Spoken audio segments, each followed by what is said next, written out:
Tu v Bratislave jazdia desiatky električiek. Za poslednú hodinu ich prešlo cez túto križovatku 23. Paradoxom je, že väčšina šoférov a chodcov sa správa tak, že si neuvedomujú hmotnosť električky a aj mnohonásobne dlhšiu brznú dráhu. Pokiaľ aj nedáte prednosť v jazde, neohrozujete iba samých seba, ale aj cestujúcich. A raz sa mi stalo, že sme túto spätné zrkadlo niekomu električkou dobrali.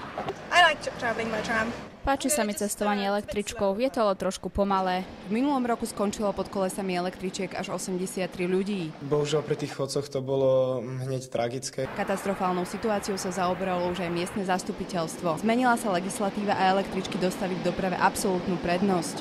Dokonca aj chodci na priechodoch musia čakať, kým toto niekoľkotonové monštrum prejde. Cítim, že po zmene zákona sa mi jazdí bezpečnejšie. Je tu aj menej nehôd. Pre redaktorskú školu Ivana Mračková.